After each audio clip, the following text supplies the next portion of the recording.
Salut à tous, c'est Panda Cheno, bienvenue sur cette vidéo qui aujourd'hui va parler de pré-test thérapie et des éléments assez intéressants que j'observe quotidiennement en cabinet avec mes partenaires ou en travail perso sur de l'auto-hypnose. Donc moi, le pré-test thérapie, c'est travailler sur le pré-test constamment, c'est une forme de thérapie des parties. Je vous rappelle la thérapie des parties, en tout cas ce que beaucoup maintenant appellent les protocoles de Rossi. Rossi a bien sûr développé une partie, une façon, une facette de thérapie des parties. La Gestalt en a créé une bien avant, et c'est Gil Boyne qui a été un des premiers en hypnose à formaliser ces façons de faire. D'ailleurs, dans l'hypnose boynienne, c'est quasiment à chaque session un élément à mettre en place, c'est-à-dire réassocier les parties. Je vous rappelle, pour ceux qui suivent un petit peu le boulot que je vous avais proposé avec Five Path Therapy de Cal Banyan, pareil, vu que Banyan a été aussi formé par Boyne, il a cette notion à toujours vouloir, à un moment ou à un autre, faire un dialogue et réassocier les parties. Cette notion d'association de parties, je trouve qu'elle est intéressante pour un système comme l'hypnose où on nous parle constamment de dissociation, où on se dissocie de sa problématique, de son malaise, de son mal-être, d'une partie de soi, etc. On a dans des hypnoses type Hyper Emperia ou en France avec le travail qu'a fait Olivier Lockert et en hypnose humaniste, cette volonté de réassociation assez régulière. Le principe du travail sur les parties est pour moi quelque chose, aujourd'hui, je pense quand même depuis pas mal d'années, puisque le PTT, je l'avais mis en place il y a des années, est quelque chose d'essentiel dans le travail qu'on met en place. Le pré-test thérapie, je vous rappelle, c'est ultra simple. Moi, je le fais à toutes les sessions pour deux raisons. Pour une raison toute bête, c'est que c'est un phénomène hypnotique qui permet à notre partenaire de confirmer qu'il est en train de se passer quelque chose.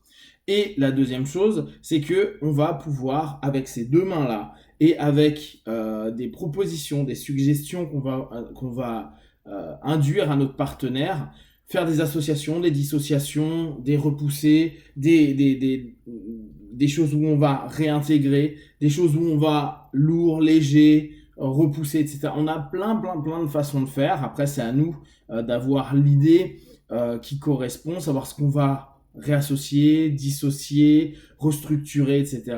Et notre partenaire, pendant ce temps-là, utilise ce phénomène aussi simple et commun que le pré-test comme source potentielle de validation et de timing par rapport à sa problématique. Et ce qui est intéressant, c'est que vous pouvez donner à votre partenaire en prescription de tâches à nouveau un travail en auto-hypnose très simple avec ce pré-test thérapie à dire bon bah voilà, tu mets tes deux mains comme ça.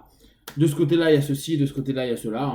Bon, on va prendre des exemples hyper classiques et faciles parce que ça parle à peu près à tout le monde. Ton gamin qui intérieur, qui est un petit peu en mode je suis pas heureux ou je suis trop ceci ou trop cela, et toi adulte, et tous les jours je vais te demander d'imaginer que tu les ramènes, que tu les ramènes, que tu les ramènes, et que vraiment tu as cette sensation et que tu la ramènes aussi d'un point de vue kinesthésique, d'un point de vue visuel, auditif, à tout niveau, après qu'importe ce qui va prendre le pas, mais simplement le réunir, et le faire pendant 21 jours, réunir.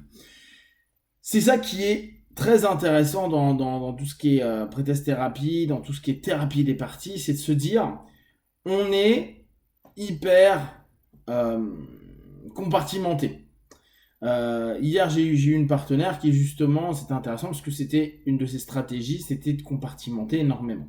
Et ce qui est intéressant dans cette idée-là, c'est de se dire, ok, on compartimente, et nous-mêmes, on l'est, on va appeler ça des masques, on met un masque, un autre masque, on a des parties de soi qu'on aime, d'autres qu'on aime moins, on va parler d'ombre, on va parler de lumière, on va parler de facettes de caractère, etc. Ce qui est absolument incroyable, c'est que on s'aperçoit que une fois qu'on commence à réassocier des choses, des parties, comme si on était en train de permettre à une constellation familiale, on va dire une thérapie familiale, à une famille, pardon, de façon plus simple, de communiquer, bah on s'aperçoit que quand même ça apaise vachement de choses. Par contre, et c'est comme si on voulait emmener des gens en thérapie familiale, La plupart du temps, les gars, ils sont pas chauds, hein. Et nos parties de nous disaient, t'es bien sympa, mais le parent normatif et l'enfant bienveillant, ils t'emmerdent. Ils ont pas envie de communiquer. Et ça fait 10 ans, 15 ans, 20 ans, 30 ans qu'ils c'est comme ça. Et au bout du compte, on s'en est sorti. Alors, va pas nous emmerder à commencer à avoir une communication à la con, à s'écouter, à s'exprimer, etc. Niet.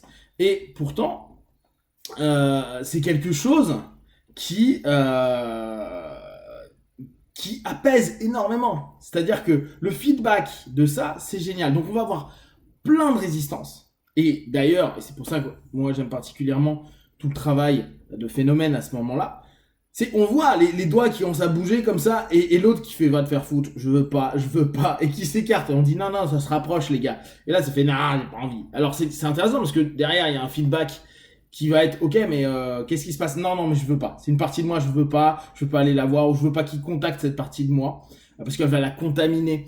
J'ai eu il y a pas longtemps c'est cette notion, alors un petit peu de recul au départ, puis ça s'est passé bien au départ, mais c'était, non mais j'ai une partie de moi qui est super sympa, sweet et tout, et j'ai l'autre partie qui est une partie plus belliqueuse, et non, il faut pas que la belliqueuse commence à aller sur la gentille, parce qu'après je serai plus une personne sympa, etc., etc.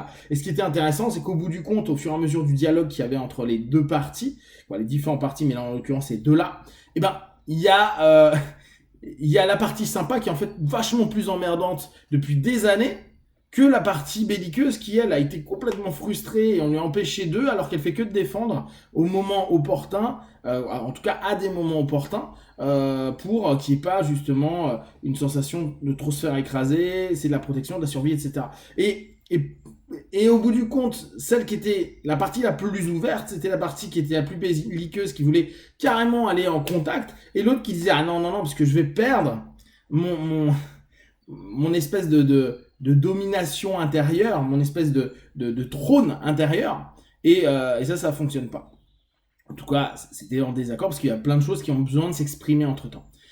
La beauté de la thérapie des parties, c'est vraiment là-dessus, c'est que on va avoir au début, on sent des mismatchs, des dismatchs, des choses, ça veut pas se connecter, c'est compliqué, ça s'oppose, on a l'impression que ça pourra jamais rentrer en connexion.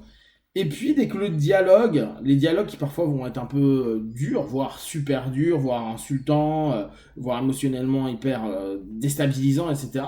Bah ça permet comme s'il y avait pour nous, dans notre entité globale, puis nos parties, une espèce de ok, maintenant je suis prêt à t'écouter, maintenant je fais cette démarche-là, et à partir d'aujourd'hui, je vais commencer à t'intégrer davantage dans mon système cognitif, dans mon système émotionnel, dans mon système physio. Et c'est incroyable de voir que même le visage et l'ensemble de petits comportements, on va dire du body language à certains moments, vont se modifier au moment de ce contact, au moment où ça y est, il n'y a plus.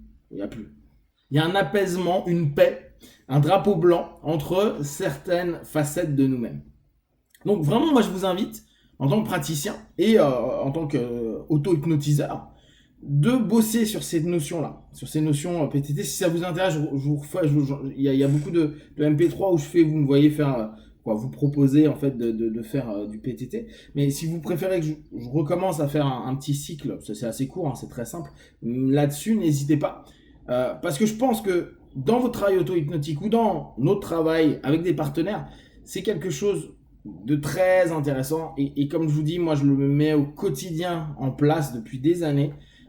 Et je trouve que il y a, c'est comme tout, hein, c'est pas l'outil absolu, mais il y a vraiment des moments où on voit cette espèce de mouvement. C'est comme s'il y avait deux choses qui commençaient enfin à aller dans un cycle qui leur est naturel, à la place de s'opposer, de se gripper depuis des années, et au bout du compte de nous gripper, et qu'on se grippe complètement vis-à-vis d'idées, de pensées, de sensations, de perceptions, etc. Si vous avez des questions, derrière moi, vous partagez sur Facebook, YouTube, j'y répondrai le plus rapidement possible, comme d'habitude, de tout ce que je propose, ne prenez que ce qui est bon et juste pour vous. Testez, observez, analysez et concluez. Be one, ciao.